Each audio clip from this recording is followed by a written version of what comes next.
So it's July 24th, and there should be more cuttings in here than there are currently. It's not, I'm not too late to the game here, but just wanted to do an update on how this is working. I do have a video on how I built the whole thing, and since that time, I think in that video we finished the whole thing with sand and turning it on and everything, and it was functioning. So I won't really go through the construction in any full way. It's basically just landscape fabric, a box, a pipe system with sprayer nozzles, and 2 valves, and a controller. And there it goes. I only had enough pressure to get really good coverage on either strip, so I put in 2 controllers, or 2 valves rather. It's been working. I think I have it a little bit on the wet side right now, which is sort of a challenge when you're using a timer rather than an automatic. Well, this is automatic, obviously, in the sense of timing, but they do have more like what I guess you would say hydrostatic. It maintains the water level at the same, or the moisture at the same level. There's this thing called an electric leaf. The only problem is they're like $400, but basically it's a valve controller that is just a piece of metal, and when it gets wet, it goes like this, turns the valve off, and then when it gets dry, it's got a weight on the other side, it comes up, and then it clicks the valve on. So it's sort of, it adjusts obviously to the needs, whereas this is just on a timer, starts at 8 a.m., ends at 7 p.m., and if it's super hot in the middle of the day, this is adequate to keep that moist. But then at the other times of the day, it's a little bit overkill. So that's not really the best, because you can rot these cuttings out, but that doesn't really happen so far. So I'll just pick one out, and these are the earliest ones. Wow. These are the earliest ones that I did. These are a kiwi, Actinidia arguta, and that's a really nice root system in pure sand. And this thing is ready to go get planted out, which I think a lot of these earlier ones that are that far along, that is what I'll do. Probably plant them out in a bed. So we've got lots of different kiwis of different kinds, elderberries all rooting out, just starting to stick the gummies. That's why there's a lot of space here. There's going to be a lot of gummies to fill in there. Black currants, yasta berries, blackberries, gonna keep filling those in today. Quince, peach. I've had mixed results with fruit trees. I always get some of them to work. I never get super high rates, and I'm sort of not sure how much I love doing it. It seems like on peach trees, there's a reason that the standard is grafting. They seem to grow faster on seedling rootstock. Getting sprayed a little bit. But this one I'm pretty excited about. These are a Juliet, which is or Romeo, I can't remember which one. There's like this whole series of Shakespearean themed cherries. They're dwarf cherries that are like, they yield a full-size black cherry like you'd buy in the supermarket, but it's on like a large bush instead of a huge tree. So that's pretty exciting. This one is a variety che fruit. So I bought a grafted one like 4 years ago, and now it's just growing like crazy. So I'm just trying some cuttings to see how it works. Since pretty much anything in the mulberry family seems to be super happy to root. Figs, mulberries, they just go crazy. And a varietal che fruit seems like pretty exciting. Che is sort of pretty closely related to mulberries, and Osage orange, and the seedlings, which I've grown a couple of, are so thorny and so fast growing that it's kind of like horrifying. I don't know if I want those in my landscape. But these ones are thornless, and I have not eaten a fruit yet, but reportedly they're pretty tasty. Nanking's doing super well. They've been in there for a while. I am trying a couple ornamentals just because I've got enough space this year. So these are just lilac. I don't think I did it the right time of year. I do have a manual called the Manual of Woody Plant Propagation that I refer to on these, because a lot of this stuff is super specific, like do cuttings in June before the wood is hardening, or do cuttings in July when the tips of the woods is starting to harden. So, it's not, you don't need to reinvent the wheel. There's a big manual for all this stuff. Of course, sometimes I just do whatever and see what works, but you do save yourself a lot of time by reading. This is a flying dragon, not Maclura, Ponceris trifolata. So this is like the hardy orange or mock orange or whatever people call it, different names. Hedge orange or something, hedge lemon, I think they call it in the South. Basically, it's an inedible, seedy, super, super sour fruit, but it is basically a citrus that can grow here. Beautiful wood, crazy thorny, like most intense. I'll show you a picture in a second. Just absolutely crazy plant. And then I'm going to fill in probably from here all the way down with figs from these big old trees in the back here. They seem to root so well, as long as you don't get the tip wood. I guess the big takeaways, other than just go read a manual and follow the manual, is the general rule of thumb that applies to a lot of plants. It's by no means like universal, but it's pretty widely applicable, let's say, is you just bend the stuff, bend the plant material, and this is really bendy. And that, when the plant material is that young, it will most likely just rot. So you don't really want to try to root there. But then when you go back in the growth a little bit here, you can see there's sort of modeling on the wood, and I can't really bend that much anymore. A little bit, but it's pretty stiff. So that's starting to lignify, and that has a much better chance to root. But this shoot, that's right there, that's where the bud broke this spring. So all this is fresh growth from this year. That's what you want. You don't really want 2-year-old wood. Some plants can root 2-year-old wood, but usually it's much slower. So first year wood is what you want, but you don't want to try to root the very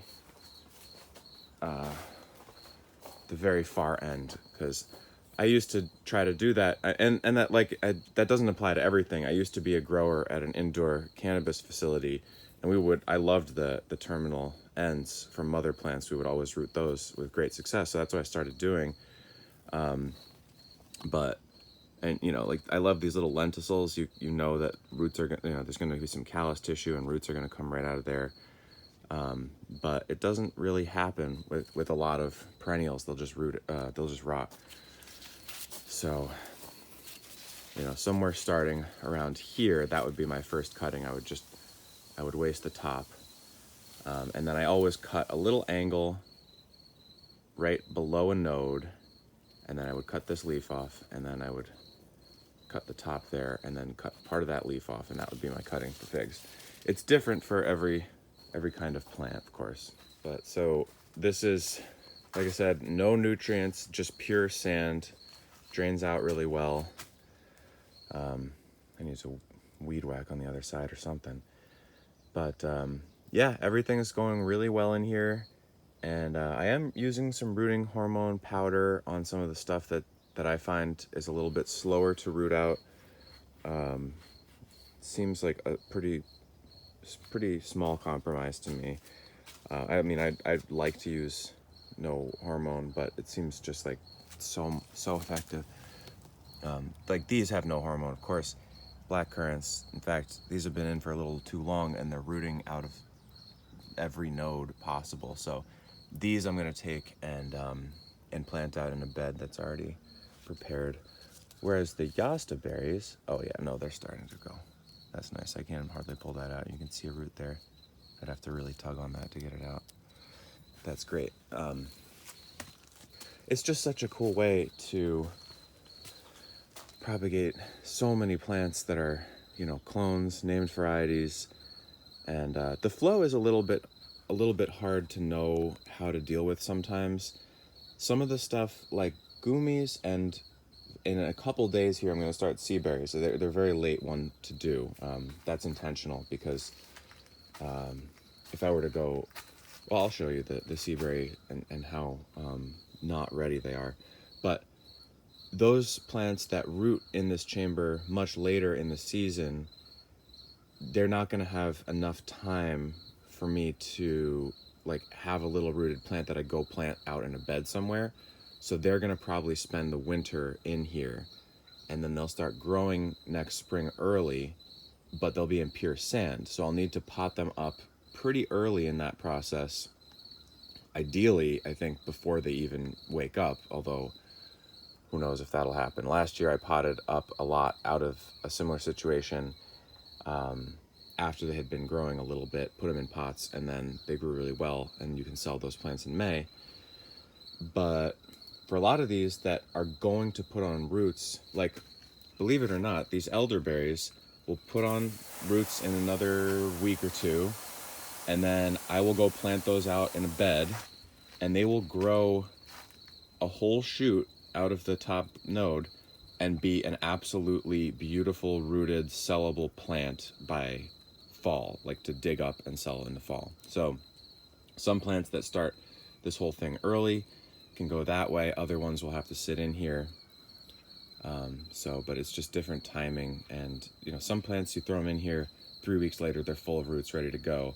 Other ones, it's, you know, 6 or 8 weeks and you can't start them until later in the season. So I'll go show you the ones that are not. So here's some mother plants that are, you know, all varietal sea berries with a black cap growing in there that I guess I missed when I was weeding. But this is just a good illustration of what is not ready to propagate. That growing tip is just completely bendy. It's nowhere near ready to propagate. But when these lignify, they'll be there. Sea berry is actually a pretty hard plant to propagate, but then it's sometimes really easy. It's kind of, you know, black currants is like cut it, stick it in, and you'll get almost all of them. Sea berry is a little bit trickier, but so I'll just test this, and once this starts to be a little bit less bendy, like once the tip is closer to this, it's kind of hard to see. You just kind of get a feel for it, but that's a little stiffer, and that's really bendy. So once that stiffness kind of gets farther to the end, that's what I'm looking for. And then I cut these last year for cuttings, so it got really bushy, and now it's going to give me many more cuttings, which is exactly what I was hoping for. Kind of a pruning for propagation. And but so this is a plant that really, it takes its time to start that really intense growth cycle. So I probably won't be taking these until, I don't know, probably at least 2 more weeks. I probably won't take cuttings. It's very late in the season, but they sort of, and then they sit in the rooting chamber for 4-6 weeks before they do anything. And then even then, by the end of the season, they may have like a couple of weird little squiggly roots, and that's about it. But then next spring, all of a sudden they start growing like crazy, and then boom, you've got a like super healthy, vigorous plant. So they really take their time and then they jump. So anyway, I'll show a plant that is definitely ready for cuttings as well. So here we've got a nice mulberry pruned last year and just endless cuttings on it this year. And this one is, as you can see, it's getting pretty ready almost all the way to the ends there. Like it's at the very tip, yeah, that's not that great, but all just back here, that's nice. That doesn't have too much of a give. It's got a little bit of a give. That's just right. So this plant that was pruned last year now just has hundreds and hundreds of cuttings. And also, this is the trifolate orange, and these spikes are, you know, 3 inches or something, and that is just brutal. I mean, it's really, really strong. So when I do cuttings of these, I'll cut that off, and I'll nip every single one of these because they're so painful to handle otherwise. I mean, that is a very, very sharp spike, and it's super strong. And the plants grow like this, just so dense. I can imagine making a hedge out of these, like a livestock hedge, that would just be 100% impenetrable. Of course, sadly, this thing has not flowered ever.